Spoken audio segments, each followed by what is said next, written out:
praise and worship pa lang na ramdam na natin ang presensya ng Diyos. Tatanungin ko po kayo ngayon, tulad ng laging tanong ni Daddy. Kamusta kayo? Are you blessed? Amen. We are blessed. We are blessed. Especially ngayon na makakarinig tayo ng Word of God. Sorry mga kapatid, ako po ay punong-puno pa rin ng kagalakan at ng gratitude ang aking puso sa ating kinanta dahil ang praise and worship po natin ay hindi po para sa ating laman pero para po sa ating Diyos na buhay. Amen, Direk? Laging nire-remind sa atin ni Direk NJ yan na ang ating praise and worship ay laging towards God, not towards people. Amen. We're pleasing God. Grabe, thank you Lord for your presence. Magandang umaga po. Good morning and good day to all our digital disciples watching the live stream right now from the Philippines, UAE, and London. Hello po sa inyong lahat. Praise God po sa buhay niyo mga kapatid. As we tackle our word for tonight, nasanay po na laging afternoon service nag-preach. As we tackle our the word of God today, tayo po muna ay manalangin. Let's start with a prayer. Hallelujah, Lord. Hallelujah, Jesus. Grabe ka, Panginoon. Grabe ka, Lord God. Grabe ka. We are blessed, Panginoon, dahil ikaw po'y walang sawang sumasama sa amin. Simula pa lang po ng aming paggising, Lord God. Lord, salamat po dahil iningatan niyo po ang aming mga kapatid na bumiyahe pa, Lord God. Lord, salamat po dahil kami po'y nandito safe and sound para magsama-samang magpuri at sumamba sa tunay na Diyos. Tapat na Diyos, salamat po aming Ama. Lord God, as we tackle the Word of God this morning, Lord God, we humbly ask for you, Panginoon, na basagin mo po ang aming mga puso sa iyong salita, Lord God. Lord, this is our offering to you, Panginoon. Lord, ito ang aming alay sa iyo, Lord God, ang aming puso na basag, Lord God. Lord, kung meron man pong matigas na puso dito, Panginoon, Lord God, in Jesus' name, palambutin mo po ito, basagin mo po kami, Panginoon, kung kailangan, para po ma-receive namin, Panginoon, ang iyong salita na buhay at makakapagbigay buhay sa aming buhay. Lord, salamat po, Panginoon. Lord, itago mo po ako sa iyong likuran, ikaw lamang po ang makita, Lord God, at ang iyong salita. Naniniwala po kami, Panginoon, na ang salita mo po ay buhay, Lord God, at siyang kikilos sa aming mga puso. Lord, in Jesus' name, we cast out our distractions. In Jesus' name, we cast out our anxieties. We cast out our worries. In Jesus' name, Lord, we invite your holy presence in our seats, Lord God, in our hearts and in our minds, Lord God, so that we may receive your word fully and we may apply it in our lives in the name of Jesus. Lord, thank you. We honor you, Lord God. You deserve all the glory and the adoration. To you all be the glory in Jesus' name. Amen and amen. Can we give the Lord the best clap of praise? Amen. Praise God, praise God. Good morning po ulit sa ating lahat as we study the life of Martha and Mary. Ang tema po natin ngayong May is, do not be distracted. Can you tell your seatmates, do not be distracted? Amen. Do not be distracted, Pastor Josiah. Do not be distracted. And so third week na po ng series natin, it's our third week ng series natin ng Don't Be Distracted. Our key verse is found in Luke chapter 10 verse 41 to 42. I believe marami na po tayong prutas na napitas, tulad ng sinasabi ng ating Pastora MJ. May mga prutas na tayong napitas sa buhay ni Martha at ni Mary. And for this morning, we're still going to talk about not being distracted. Yun pa rin po ang ating pag-uusapan. Don't be distracted. Pero we're not gonna talk about the life of Martha and Mary for this morning. Ang pag-uusapan po natin ay ang the man after God's own heart.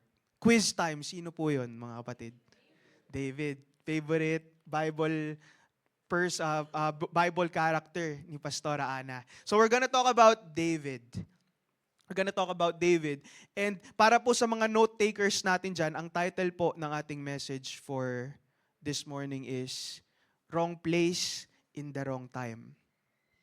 Wrong place in the wrong time. Do not be distracted.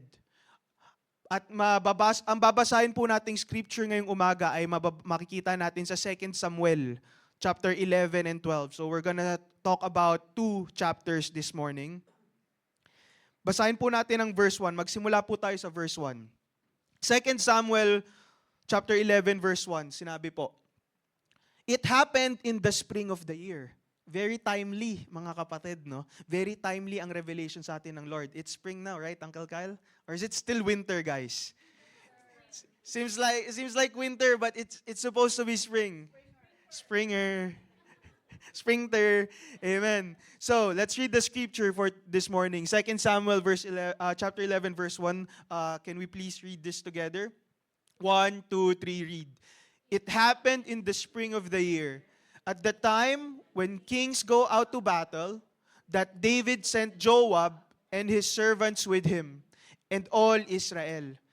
And they destroyed the people of Ammon and besieged Rabbah, but David remained at Jerusalem."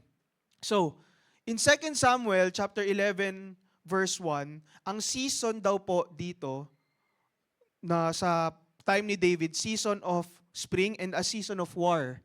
Sinabi po, at the time when kings go out to battle.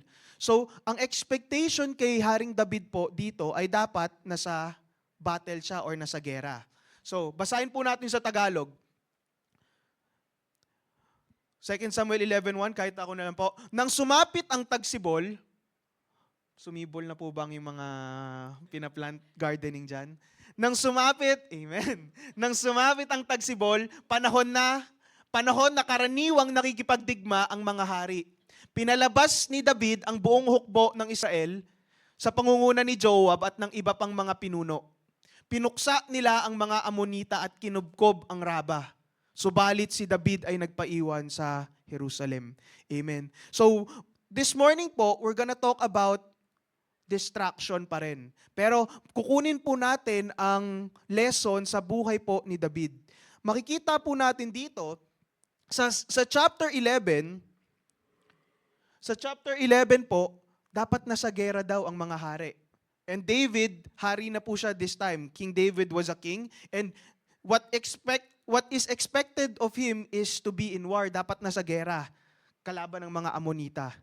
Pero, mababasa po natin sa last line, sinabi, "Subalit si David ay nagpaiwan sa Jerusalem." So, ibig sabihin, meron siyang choice na sumama sa war, meron siyang choice na sumama sa gera, pero nagpaiwan siya sa Jerusalem. So makikita po natin dito po natin kukunin yung unang linya ng ating title, wrong place. So David was in the wrong place sa verse 1. Kasi dapat nasa gera siya, pero nagpaiwan siya sa kanyang palasyo, sa Jerusalem. Sometimes, mga kapatid, ang pinakadelikadong posisyon na pwede nating mapuntahan ay hindi sa loob ng gera. Sometimes, the most difficult place that we could be in is not in a place of war. Pero doon sa place kung saan hindi tayo pinagkakaloob ng Panginoon doon. Ulitin ko po. Sometimes, ang pinakadelikadong posisyon sa buhay ng isang mananampalataya ay hindi ang nasa loob ng gera, kundi yung pag-iwas sa posisyon kung saan tayo gusto ilagay ng Panginoon. Amen po. Sinabi po doon, can we go to the Tagalog version po, sister? Thank you. Sinabi, panahon na karaniwang nakikipagdigma ang mga hari. So, the Bible tells us na panahon na to, normal, expected ng Panginoon, ng Word of God, na si David dapat ay nakikipagdigmaan. But David ay nagpaiwan sa Jerusalem. Pastor, hindi naman siguro distracted si David kasi nagpaiwan lang naman siya, di pa naman siya distracted, di ba? Sige, pwede nating sabihin na hindi pa siya distracted. Pero, kung babasahin natin ang verse 2, let's read verse 2. So, sorry, before tayo mapunta sa verse 2, kahit hindi pa distracted si David sa verse 1, itinuturo sa atin sa chapter na ito na delikado mapunta tayo sa mga pwesto or sa mga season kung saan hindi naman tayo dapat nandoon at that time. Sinabi ko po to last week sa afternoon service, Ecclesiastes chapter 3 verse 1. This is a very famous verse. In everything there is a season, a time for everything under heaven. So, in this season, sa season na si David ay nakikipaggera dapat, ang season niya doon ay dapat in war siya. Dapat nasa gera siya. Pero ang nangyari, nagpaiwan siya, pwede nating sabihin na he was in his comfort zone. Amen? Nakakukuha niyo po, mga kapatid. So, in 2 Samuel chapter 11 verse 1, David was expected to be at war, but he remained in Jerusalem. Siya ay dapat nasa gera, ang season niya nasa gera, nakikipaglaban, pero nasa-stay siya sa kanyang comfort zone. So, for example, paano natin yun makukumpara sa ating mga buhay bilang mananampalataya? Kunwari, ang season mo na dapat you're in a season of prayer, intercessory ministry. Dapat nananalangin ka na. Kunwari, ang season mo na dapat ay naglilinis ng church, maintenance ministry, naglilinis ka dapat. Ang season mo na dapat ay nagbabasa at nag-aaral ng salita ng Diyos, personal ministry. Kunwari, ang season mo na ay dapat nagpa-practice ka para sa tech ministry. Ang season mo na dapat, kunwari, ay nagpa-follow up at nag-i-invite ng mga kapatid at nag-encourage ng mga kapatid. Wala po akong dinedirekta sa inyo yun, mga kapatid. Kung mapapansin nyo po, yung 5 po na yun, ako po yun. It's a personal teaching na itinuturo po sa akin ng Lord at yun po ang gusto kong i-share. Gusto pong i-share ng Panginoon sa umagang ito. Dapat, yung season na nagpe-pray tayo, yung season na naglilinis dapat tayo sa church, yung season na nag-i-invite tayo, nagde-devotion tayo, nag-aaral tayo, yung season na dapat nagpa-practice tayo sa mga ministry natin or kahit sa anong ministry, pero mas pinipili natin na nasa ibang place tayo, na nasa ibang season, we are in the wrong place. Ibig sabihin nun. We are, sometimes, Lord, hindi naman ako nagkakasala, di ba? Mamaya na lang ako maglilinis ng mga upuan dito. Mamaya na lang po ako mag-memorize ng verse ko. Minsan, sinasabi pa natin na nagiging pilosopo pa tayo sa Lord. Pero, ang nangyayari, we are staying in our comfort zone, kung saan lang tayo komportable.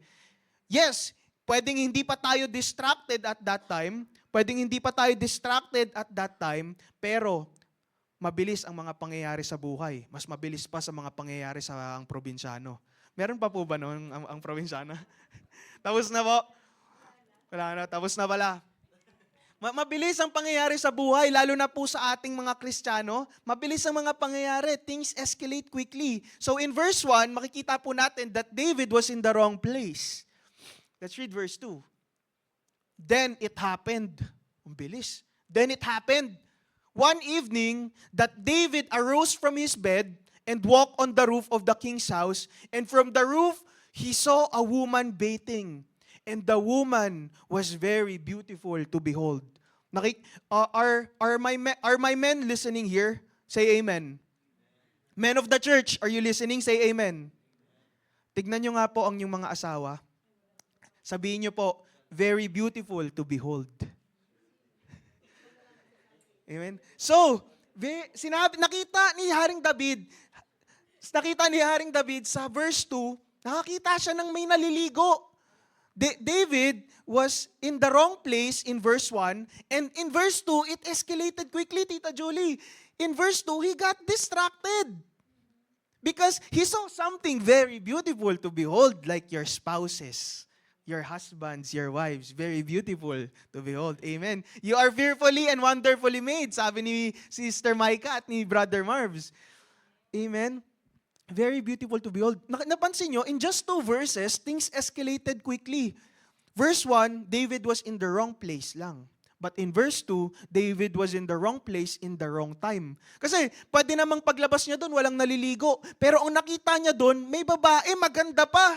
Maganda pa. So, na-distract na ang ating kapatid na si Haring David. So, he got distracted right away in verse 2. Makikita natin na ang choice ni David na nagstay sa kanyang comfort zone, nagstay sa kaharian, yon ang nagbukas ng pinto para pumasok ang distraction sa kanyang buhay. Amen? Nakukuha niyo po, mga kapatid. So, tanungin niyo po ang inyong mga kapatid, ang inyong mga katabi, nasaang posisyon ka ng buhay mo ngayon? Nasaang posisyon kayo ng buhay nyo ngayon, mga kapatid? Nasa posisyon po ba kayo kung saan dyan kayo gusto ng Panginoon? Nasa posisyon po ba kayo na... Pastora Ana felt that. Amen. Ilang months na lang, Pastora? Less than 2? Amen. Amen. Praise God. 28 days na lang. Nasa tamang posisyon na daw si Pastora Ana. Biro lang po. So, tanungin niyo po ang inyong mga katabi o tanungin niyo po ang inyong mga sarili na lang, mga kapatid. Let's be personal in this sermon. Am I in the correct season? Yung season ba ng buhay ko ngayon, dito ba ako gusto ng Panginoon? Nasa gera ba ako ng spiritual battle ko? Or am I staying in the comfort zone of my flesh? Oof. So, ang pag-uusapan po natin ngayon ay do not be distracted. Do not be distracted pa rin. Nasa posisyon ba kayo kung saan dyan kayo gusto ng Lord?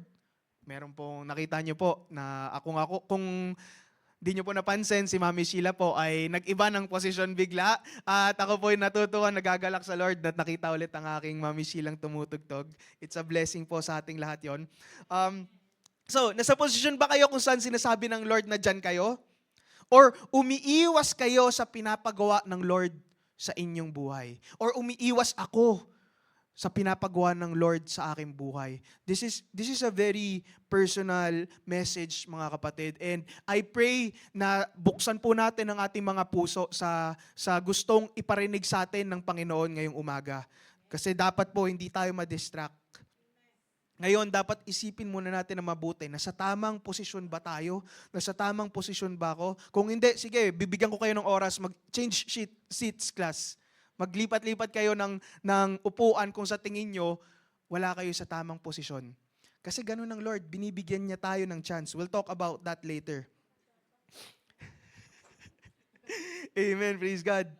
Minsan kasi, pilosopo talaga tayo eh. Lord, hindi naman ako distracted sa posisyon ko. Ang komportable nga ng upo ko dito sa computer ko eh. Lord, ang komportable naman ng tayo ko dito sa Ramada. Okay ako sa posisyon ko dito. Lord, hindi naman ako nagkakasala. Pag pumupunta akong Edmonton, tas babalik ako araw-araw, di naman ako nagkakasala. Lord, komportable ako dito. Kahit hindi, Pastora. Minsan sinasabi natin, comfortable tayo sa posisyon natin. Pero, sa totoo lang, kahit pinipilit na tayong alisin doon ng Lord, we're staying in our comfort zone. We're staying in our comfort zone. Sinasabi natin, di naman tayo nagkakasala, di naman tayo natetempt. But katulad po sa nangyari kay David, it can open doors para sa distraction. At malalaman natin mamaya kung ano nadudulot ng distraction sa ating buhay. Amen po, church? Amen. Kasi pwedeng ganun din eh. Pwedeng ganun din yung iniisip ni King David sa verse 1. He remained in Jerusalem. Si David ay nagpaiwan sa Jerusalem. Pwedeng iniisip na, hindi naman siya nagkakasala eh. Tapos yun na, dumating agad yung verse 2.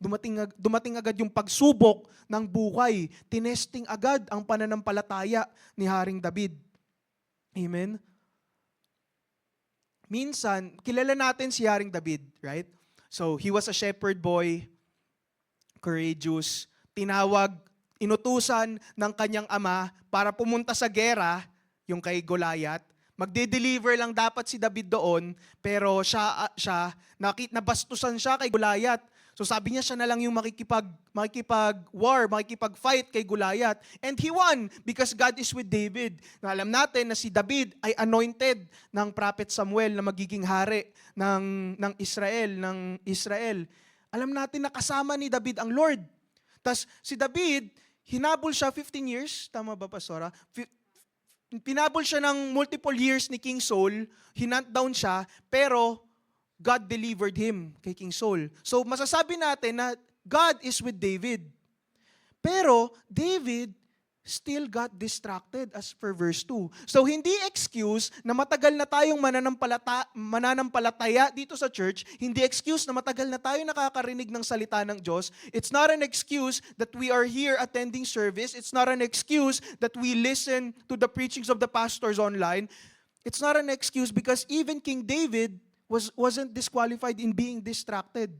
So tayo po, mga anak ng Diyos, mga COGs dito sa HOG, dapat alam natin na hindi tayo disqualified ma-distract. We are prone to distraction. Amen? Amen. So dapat, aware tayo kung nasa wrong place ba tayo. We need to be aware if we are in the wrong place in the wrong time. Hindi po ako magaling masyado sa math, pero meron pong nilagay ang Lord sa puso ko na equation. Wrong place plus wrong time equals can cause distraction. Pastor, di ka talaga magaling sa math, hindi naman pinag-a-add yung mga letters na yan eh. So, wrong place plus wrong time can cause distraction. So, dapat we need to be aware, let us become more aware kung nasa tamang season ba tayo ng ating buhay. Amen? Because distraction can be dangerous. Distraction can be dangerous. Natatandaan niyo po ba yung preaching ni Pastor Joel in first week? Nung first week po, tinuruan tayo ni Pastor Joel the dangers of distraction. And we're gonna repeat it again. Distraction can be dangerous. Hindi ko po yan gawa-gawa. Nabasa po natin yan sa 2 Samuel 11 verse 1 and 2 na si David na-distract. Pero sabi dito, distraction can lead to temptation. Distraction is not a sin. If we compare King David in 2 Samuel 11 and 12, pag kinumpara natin siya kay Martha and Mary sa Luke 10:41-42, hindi naman po nagkasala si Martha, di ba? Hindi po sinabi ng salita ng Diyos na siya ay nagkasala. Sinabi lang ni Jesus Christ, Martha, Martha, you are worried about many things. Sinabi lang, in-address lang siya ni Jesus Christ. Di siya nagkasala. Pero this morning, we're gonna talk about distraction can lead to temptation. Distraction can lead to temptation, which leads us to our lesson number 1. We have 3 lessons for this morning, and lesson number 1 is distraction can lead to destruction, which is sin. Lesson number 1, distraction can lead to destruction, which is sin. Iniyayahan ko po kayo, I invite you guys to open your Bibles in 2 Samuel chapter 11. Wala po sa screen. I will read the scripture po. Sabayan nyo na lang po ako sa inyong mga Biblia. 2 Samuel chapter 11 verses 3 to 27. Verse 3. And David sent someone to find out about her. The man said, she is Bathsheba, the daughter of Eliam and the wife of Uriah the Hittite. Then David sent messengers to get her. She came to him and he slept with her. Now she was purifying herself from her monthly uncleanliness. Then she went home. The woman, verse 5, the woman conceived and sent word to David saying, I am pregnant. David, buntis ako! Let's pause in verse 5.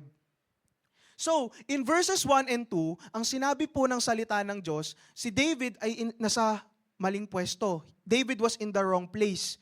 Pero in verse 2, nalaman natin, he was in the wrong place in the wrong time. Kasi, merong pagkadungaw niya sa bintana niya, may naliligong babae at na-distract na siya. In verses 3 to 27, dito na po sinasabi ng Biblia na after ma-distract ni David, nagkasala na siya.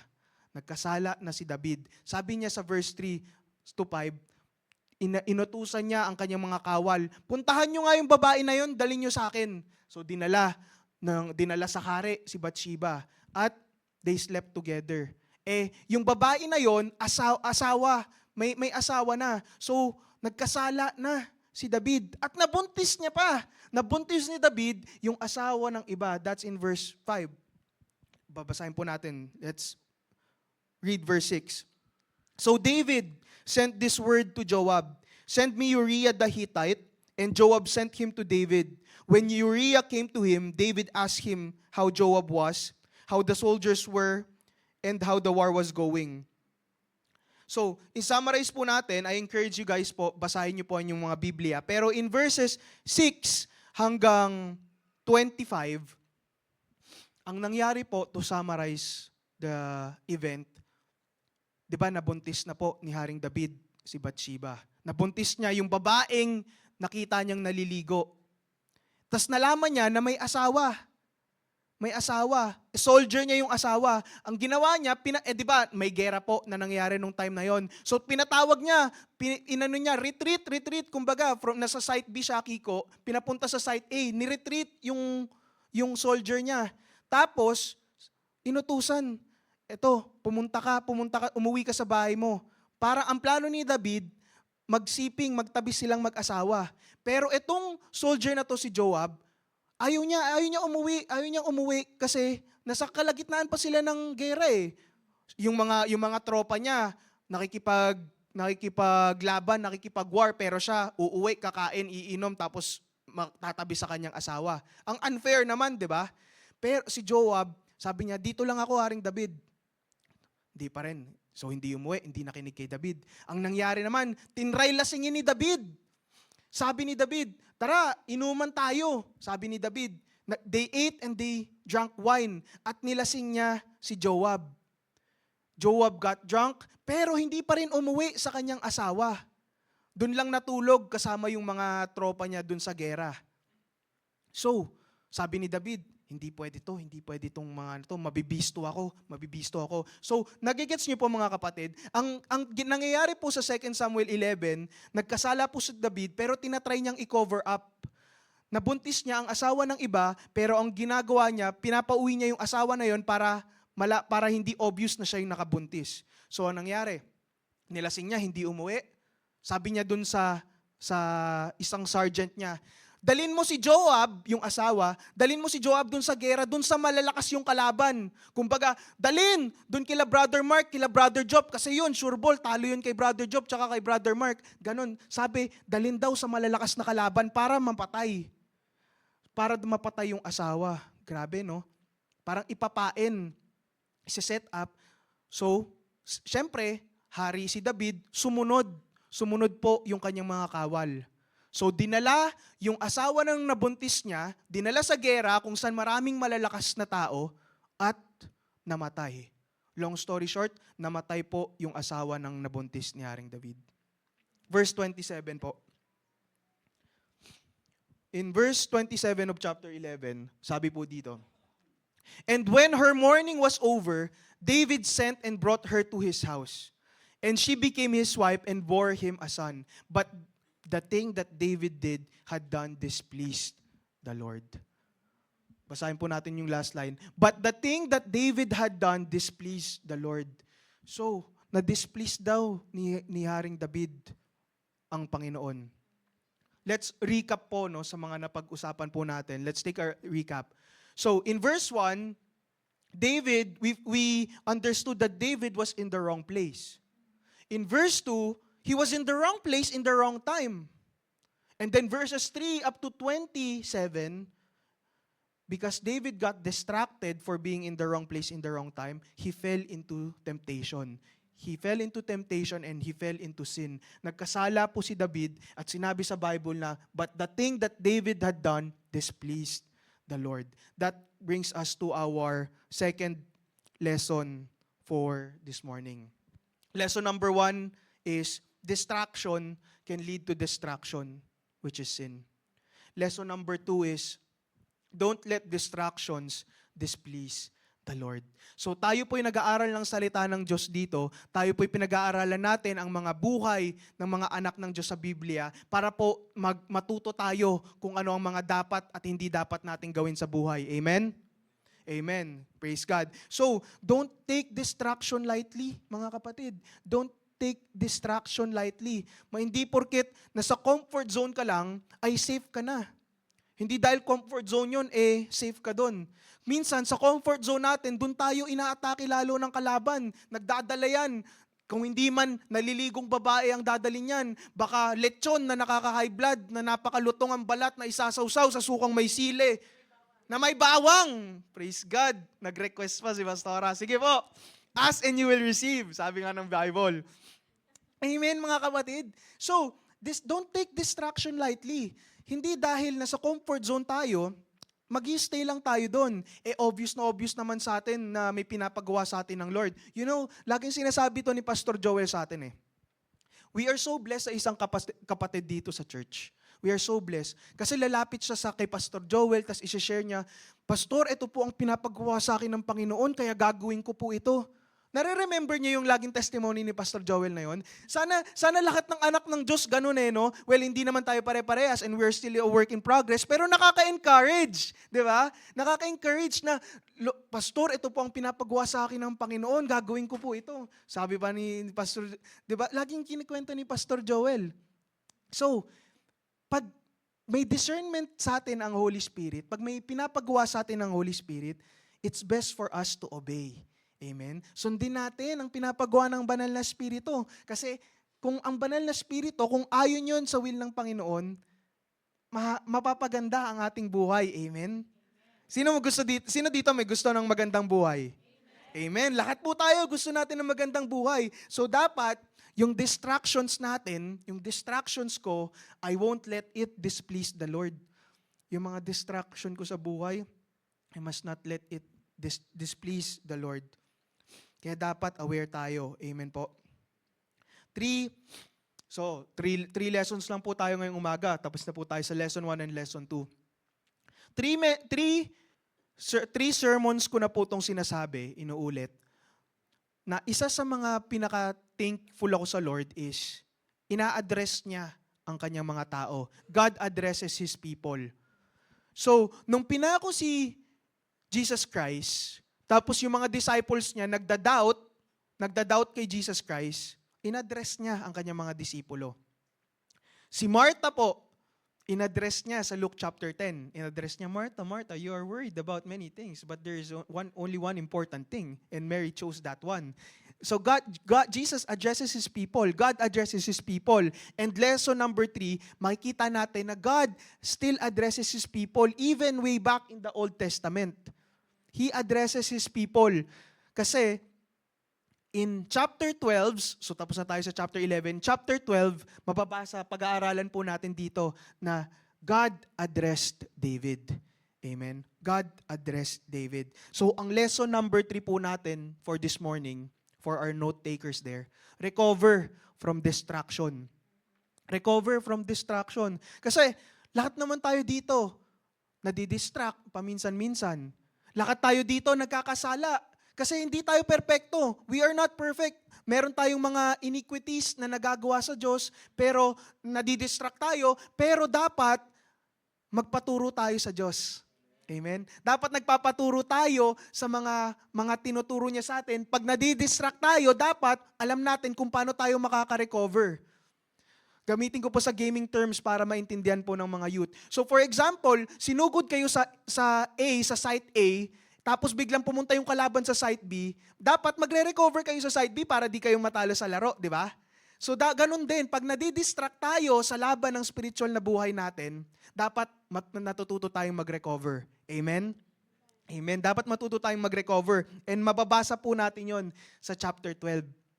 Mababasa po natin yun sa chapter 12. Dapat tama lagi ang ating puso sa Panginoon. Mababasa po natin dito sa 11 na nagkasala si David fell into sin, but in chapter 12, pinili po ni David na itama ang kanyang puso sa Panginoon. Ganon din po ang importante sa ating mga buhay. Na dapat, pag tayo ay nagkakaroon ng pagkukulang sa Diyos, dapat po ay tinatama natin. Amen po mga kapatid. Nandyan pa po ba kayo? Amen. So, recover from distraction. Excuse me, Lord. So, in chapter 12, mababasa po natin dito na God addressed David. So, nagpadala siya ng isang propeta para kay David. Babasahin ko po ang chapter 12. Wala po dyan. Verses 1 to 8. Kung dala niyo po ang yung mga Biblia, sabayan niyo po ako. Sabi po sa 2 Samuel chapter 12, verse 1. The Lord sent Nathan to David. When he came to him, he said, there were two men in a certain town, one rich and the other poor. So, yun po ang sabi sa verse 1. So, Kilala niyo po si Tita Daisy naman siguro, no? Sino po dito nakakilala kay Sister Daisy? Amen. So si Sister Daisy, tuwing nag-share po siya, most of the time, siya po ay, she's speaking in parables or nag-start siya sa parables. Kahit po nung nag-Word of God po siya, mayroon po siyang parable, yung parable po nung manok, nung chicken. So mahilig ko si Tita Daisy sa parables. And so kung mababasa po natin sa chapter 12 ng 2 Samuel, when God addressed David, nagpadala siya ng propeta at yung propeta na yon nagsabi ng parabulo. Ang sabi noon, ang kwento doon, kung babasahin niyo po ang yung mga Bibles, sabi ni Prophet Nathan, meron daw dalawang tao, isang mayaman at isang mahirap. Isang mayaman at isang mahirap. Tapos, nung may bumisita doon sa mayaman at mahirap, merong traveler na nagugutom daw. Pero yung mayaman na maraming kambing, maraming sheep, maraming mga inaalagaan, tapos yung mahirap naman, meron lang siyang isang kaisa-isang magandang lamb. Yun lang yung meron siya. Tapos yung kaisa-isang lamb nung mahirap na yon, inalagaan niya, pinaliguan niya, sinamahan niya kumain, inalagaan niya talaga yung nag-iisang meron siya. Pero nung may dumating na traveler, nanghihingi ng pagkain, yung mayaman na tao, ayaw niya bawasan yung kanyang kayamanan. Ayaw niyang bawasan ang kanyang kayamanan at ninakaw niya yung nag-iisang lamb nung mahirap. So ninakaw niya yung lamb ng mahirap at pinakain niya dun sa traveler. Sabi ni Nathan, kinuwento niya yung ganung parable kay David. Tapos si David, na-trigger, nagalit. Ay, hindi maganda yung ginawa nung mayaman na yon. Dapat yung mayaman na yon ay patayin. Dapat yung mayaman na yun, kuhain yung mga ari-arian niya. Kasi ba't siya nagnakaw dun sa mahirap? Yun po yung sinabi ni David. So, David cursed the man in the parable. Nasa verse 5-6 po yun. Sabi, David burned with anger against the man and said to Nathan, as surely as the Lord lives, the man who did this must die. He must pay for the lamb 4 times over because he did such a thing and had no pity. Wala daw awa. Yung mayaman, sabi ni Haring David, verses 7-8. Itong matindi. Nathan exposed David as the man in the parable. Sabi ni propetang Nathan, then Nathan said to David, you are the man. This is what the Lord, the God of Israel says. I anointed you king over Israel and I delivered you from the hand of Saul. I gave your master's house to you and your master's wives into your arms. I gave you all Israel and Judah, and if all this had been too little, I would have given you even more. Sabi ng Panginoon kay David, binigay ko na lahat sa iyo, David. Excuse me, Lord. Binigay ko na ang lahat sa iyo, David. Kung manghihingi ka lang sa akin, ibibigay ko pa. Pero, sabi sa verse 9, basahin po natin. Why have you despised the commandment of the Lord to do evil in His sight? You have killed Uriah the Hittite with the sword. You have taken his wife to be your wife and have killed him with the sword of the people of Ammon. Yun daw po yung kasalanan na ginawa ni David, sabi ng Panginoon. Nagpadala ang Panginoon ng propeta para i-expose yung kasalanan ni David. Kung babasahin po natin ang 10 Commandments, tatlo po ang kasalanan na ginawa ni David. Thank you so much, Tol. Thank you so much. I'm so blessed. Meron akong bayaw at kapatid na ganyan. Excuse me po. Thank you, Lord. Hallelujah. So, kung babasahin po natin yung Exodus chapter 20, tatlo po ang pagkakasala ni David. He murdered, pinatay niya si Uriah. He coveted his wife at ninakaw niya yung asawa ng iba. So, 3 commandments agad yung pagkakasala ni David. At sinabi yun ng Panginoon sa kanya, why have you despised the commandment of the Lord to do evil in His sight? So, lahat ng pinag-uusapan natin na to, nagigets niyo po kung saan po ito nanggaling lahat? Nanggaling po ito lahat because David was in the wrong place in the wrong time. And because he was in the wrong place in the wrong time, he got distracted. His distraction led to distraction, which is temptation. At nung nandun na ang temptasyon, nahulog na si David sa kasalanan. And that is what is happening in 2 Samuel chapter 12 verse 9. Nagkasala na daw po si David. At mababasa natin in verse 10 to 12. Sabi po ng salita ng Diyos.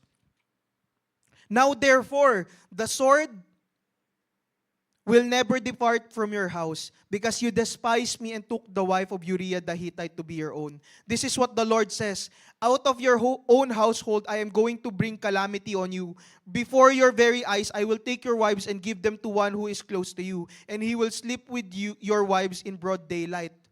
You did it in secret, but I will do this thing in broad daylight before all Israel. Verses 10 to 12, sinabi na po ng Panginoon, may kaparusahan yung kasalanan mo. So, may kaparusahan na yung kasalanan ni Haring David. Dahil siya'y nag-murder, siya'y nagnakaw ng asawa, siya'y kumabit, nagkaroon na po ng consequences yon, sabi ng Lord. And hindi lang yun sinabi sa salita ng Diyos, nangyari po yun, mga kapatid. Sabi doon, mangyayari din sa'yo yan, sa loob ng sarili mong bahay, mangyayari yan. Meron pong anak si David, pangalan niya ay Amnon.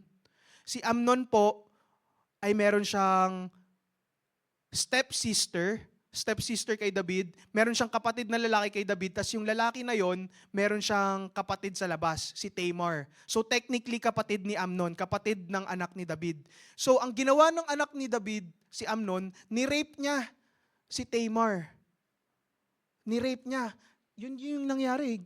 Parang ganun yung nangyari kay kay Haring David, ni-rape niya yung asawa ng iba. At hindi yun natapos.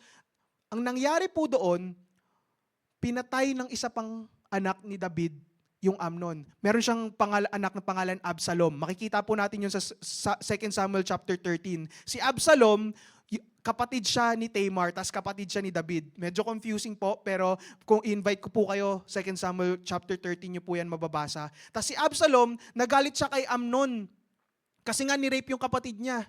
So ang nangyari, pinatay ni Absalom si Amnon. So ang nangyari, yung curse na sinabi sa verses 10 to 12, nangyari na agad kay David. Yun yung consequences. Marami pa pong nangyaring consequences kay David, pero that's not the message for this morning. Totoo po ang salita ng Diyos na may consequences po pag tayo po yung nagkakasala. Amen? Pero, ito, I invite you family, verse 13. 2 Samuel chapter 12, verse 13. So, sinabi yung consequences ng pagkakasala niya. At ito, ang sabi ni David kay Nathan. Then David said to Nathan, I have sinned against the Lord. I have sinned against the Lord. Nathan replied, the Lord has taken away your sin. You are not going to die. Amen. Excuse me po, mga kapatid. Ulitin po natin. Verse 13. Pakinggan niyo po. Then David said to Nathan, I have sinned against the Lord. Nathan replied, the Lord has taken away your sin. You are not going to die. Ang nangyari, nagkasala si David, hinatulan siya ng consequences sa kanyang pagkakasala, pero alam niyo ang ginawa ni David? He repented. In verse 13, I have sinned against the Lord. Umamin si David sa Panginoon. Hindi na siya nagmataas. Hindi niya na tinago yung kasalanan niya. Sinabi niya, I have sinned against the Lord. At right away, grabe yung grasya ng Panginoon, no, mga kapatid. Nakukuha niyo po ba? Grabe yung grasya ng Panginoon. In that same verse na nagrepent si David, sabi ng Panginoon, pinatawad na kita. Agad, David. Pinatawad na agad kita. Hindi ka na mamamatay. Yun yung sabi ng salita ng Diyos. The Lord has taken away your sin. You are not going to die. Amen. Verse 14, ituloy po natin ang sabi sa Bible.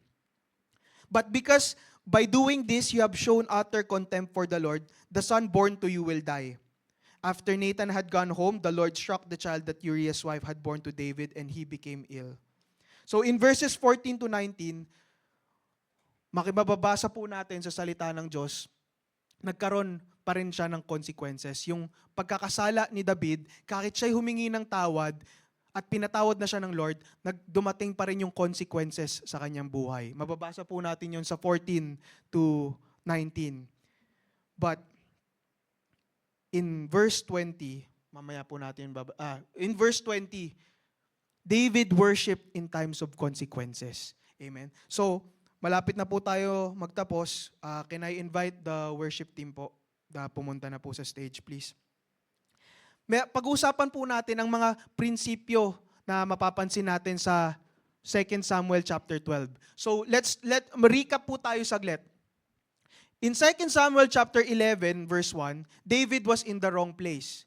In verse 2, David was in the wrong place in the wrong time.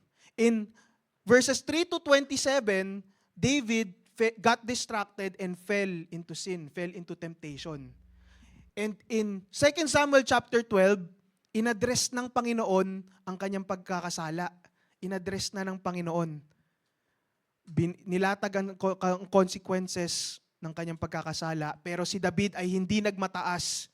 Hindi nagmataas at nagpakumbaba, nagpaturo si Haring David sa propeta, sa word ng Panginoon sa kanya. Pero dumating pa rin ang consequences. But in verse 20, David worshiped in times of consequences. Ang nangyari daw sa 14 to 19, yung anak, di ba nabuntis ni David si Bathsheba? Nabuntis niya at the end of chapter 11. Nabuntis niya at sa chapter 12, sinabi doon na binigyan ng sakit ng Panginoon yung anak na yon at namatay after 11 days. So, ano po yung mapupulot natin na lessons sa chapter 11 and chapter 12? So, the principles of chapter 12, ito po yun. Next slide, please. Ang principles po ng nasa chapter 12 is, una, ang matututunan natin doon sa pinag-aaralan po natin, concealed sin hurts, confessed sin heals. Babasahin po natin ang Psalms chapter 32, mga kapatid. Psalms chapter 32, sabi ni David, kanta to ni David sa Panginoon, "Blessed is the one whose transgressions are forgiven, whose sins are covered. Blessed is the one whose sin the Lord does not count against them, and in whose spirit is no deceit." Sabi ni David sa verse 3, "When I kept silent, my bones wasted away through my groaning all day long. For day and night, your hand was heavy on me, and my strength was sapped as in the heat of summer." Sabi ni David sa Psalms chapter 32, nangihina daw siya nung hindi niya pa nako-confess ang kanyang pagkakasala sa Diyos. Nangihina daw si David nung di pa siya humihingi ng tawad sa Panginoon. Pero in verse 5, sabi doon, "Then I acknowledged my sin to you, and did not cover up my iniquity. I said, I will confess my transgressions to the Lord, and you forgave the guilt of my sin." Sabi doon, umamin si David sa kanyang pagkakasala at yung sakit ng kanyang katawan ay nawala. So yon ang isa sa mga matututunan natin sa chapter 12. Kung meron man po tayong nagagawang mga kasalanan, wag tayong lumayo sa Diyos. Yun po ang itinuturo sa atin ng Panginoon. Wag na tayong lumayo, kundi lumapit pa tayo sa Diyos. Amen po. Laging sinasabi ng mga worship leader, "Draw near to me and I will draw near to you." Sabi sa Bible, sabi ng Panginoon sa atin. So kung tayo po ay may mga nagagawang pagkukulang, lumapit tayo sa Diyos, wag natin itago katulad ng napag-aralan natin sa buhay ni David. Kasi yung distraction sa ating buhay, pwedeng mapunta sa ganun po eh. Pero ang tinuturo sa atin ngayong umaga, wag tayo magtago sa Panginoon. Amen? That's number 1. Concealed sin hurts, confessed sin heals. Number 2, God gives us time to confess sin privately. So, in chapter 11, nabuntis yung babae. In chapter 12, nailabas na at namatay yung anak na yon. Mapapansin natin, at least 9 months yung binigay ng Panginoon. 9 months, naging tahimik ang Panginoon sa buhay ni David. Binigyan niya ng time si David para umamin, para lumapit sa kanya. Pero wala tayong nabasa sa Bible na umamin agad siya, kaya ang ginawa ng Panginoon, nagpadala siya ng propeta. Siguro sa buhay natin ngayon, nagpapadala ang Panginoon sa mga reels natin, sa mga YouTube natin, ng mga video ng preaching para turuan tayo, para i-address tayo. Amen po? So pag tayo ina-address ng Panginoon sa pamamagitan ng pagbabasa ng salita ng Diyos, sa pamamagitan ng pag-attend ng Sunday service, sa pamamagitan ng pakikinig ng salita ng Diyos, katulad ni David, dapat magpakababa tayo at umamin at magpatama sa Panginoon. Amen? So number 3 principle na mapapansin natin, be quick to repent when convicted of sin. Katulad ni David, nung in-expose siya sa chapter 12, di na siya nagmataas. Sabi niya sa verse 13, I have sinned against the Lord. At dahil dun sa pagkakasala na yun, gumawa siya ng kanta. Gumawa si David ng kanta na mababasa natin sa Psalms chapter 51 verse 10. Sabi ng salita ng Diyos, create in me a pure heart, pusong dalisay, O God. And renew a steadfast spirit within me. Do not cast me from your presence or take your Holy Spirit from me. Restore to me the joy of your salvation and grant me a willing spirit to sustain me. Ang sabi ng Panginoon is, ang matututunan natin sa salita ng Diyos, si David ay hindi nagmataas at nag-confess sa Panginoon ng kanyang pagkakasala. Be quick to repent when convicted of sin. Naniniwala ako, tayo dito lahat ay may banal na spirito na. Amen? Amen. When you accepted Jesus Christ as your Lord and personal Savior, meron ka ng banal na spiritong naninirahan sa'yo. Sabi ni Pastora MJ, it is our advocate. Sabi ng Bible yon. The Holy Spirit, yun yung magko-convict sa atin na humingi ng tawad sa Diyos at huwag gawin ang mali, kundi gawin ang tama. Amen. Principle number 4, na matututunan natin, sin can be forgiven immediately, but consequences may last a long time. Oo, papatawarin tayo ng Diyos, pero minsan may mga consequences na tumatagal. Kaya ano pa ba, iintayin pa ba natin na magkaroon tayo ng consequences o lalapit agad tayo at ipapatama ang ating puso sa Panginoon? Amen, church? Diyan pa po ba kayo?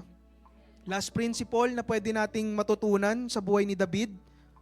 Number 5, the innocent often suffer for the sins of the guilty. Katulad po ng parabulo, yung mayaman na nagnakaw, siya yung gumawa ng pagkakasala, ang nagsuffer yung mahirap. Katulad ni David, siya yung gumawa ng pagkakasala, pero si Uriah the Hittite namatay. Yung inosente, yun yung nagsuffer sa sin ng guilty. The innocent often suffer for the sins of the guilty. Paano natin ito ma-apply sa ating mga buhay? Yung mga itinatama sa atin ng Diyos, mga kapatid, pag ngayon pa lang po, kinakausap na tayo ng Diyos, may itama sa ating mga inaasta, sa ating mga ugali. Akin po ito, mga kapatid. Ito po ang tinuturo sa akin ng Panginoon. Hindi po ako nagmamalinis. Ako po talaga to, yung message niya to, akin to. May itinuturo ang Lord sa akin. At itama ko daw yun, sabi ng Lord. Lord, tulungan mo po ako itama ang mga pinapagawa mo po sa akin. Kasi mga inosente katulad ng anak ko, yung mga inosente pwedeng sila yung magsasuffer. Katulad nung sa parable na yon. Katulad din nung mga anak ni David. Dahil dun sa pagkakasala niya, nag-overflow yung curse sa kanyang mga anak. So the innocent often suffer for the sins of the guilty. So ang itinuturo po sa atin ng Lord ngayon, no? Let's not take distraction lightly, mga kapatid. Wag natin sabihin na, hindi naman ako nagkakasala, okay lang ma-distract. Don't be distracted! Yun ang tinuturo sa atin this month. Don't be distracted. Kasi if you get distracted, you might be in the wrong place in the wrong time na pwedeng magdulot ng mga kasalanan. Na kung as much as possible, iwasan natin. Hindi tayo perfect, magkakasala tayo, pero as much as possible, tinuturuan tayo ng Lord ngayon na try natin i-lessen. Try natin sa tulong ng Panginoon. Amen po. Wala pong perfecto, lahat po tayo dito may discrepancy, pero may itinuturuan po tayo ng Lord na maging Christ-like. Tinuturuan po tayo ng Lord na yung mga, siguro may mga, sana naman, nawa, merong isang kapatid, kung wala dito sa sanctuary, kahit nasa live na lang o nasa recording, kapatid, pag may tinuturo sa'yo ang Lord ngayon, katulad ng tinuturo sa akin ng Lord, sundin natin, try natin sumunod. I-surrender natin sa Lord. Kung hindi ko alam kung ano iniisip nyo, pero alam ng Lord ang bawat puso natin. Alam ng Lord ang ating mga season ngayon. Alam ng Lord kung ano yung mga pinagdadaanan natin at itinatama tayo ng Lord ngayon. And all we have to do, draw near to Him and He will draw near to us. Amen.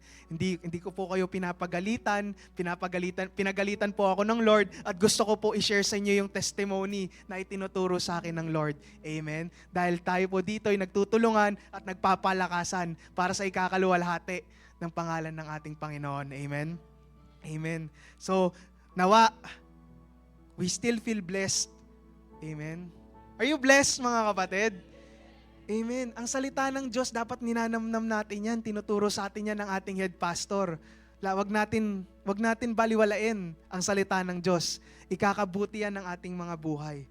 So, in conclusion po, no? Sorry, worship team, tagal ba? Sorry, worship team. Ang in conclusion po, no? Don't be distracted. 2 Samuel 11 verse 1, we talked about King David being in the wrong place in the wrong time. In 2 Samuel 11 verse 2, it led to distraction, his distraction. 2 Samuel chapter 12 verse 9, his distraction led to sin. Ang distraction niya naging pagkakasala. 2 Samuel 12:13, King David repented and he was forgiven. Though he was forgiven, consequences lasted long. But that's okay. God is still with him. God is still with us. Kahit meron tayong pinagdadaanan, God is good all the time. And all the time, amen, church. Thank you. Thank you, Lord. Salamat dahil may natututunan kami sa iyong salita, Panginoon. Ito ang matindi. Chapter 12, verse 20. Nalagay ko po ba, kapatid? Nalagay ko po yung 20. Kung wala po, basahin na lang po natin.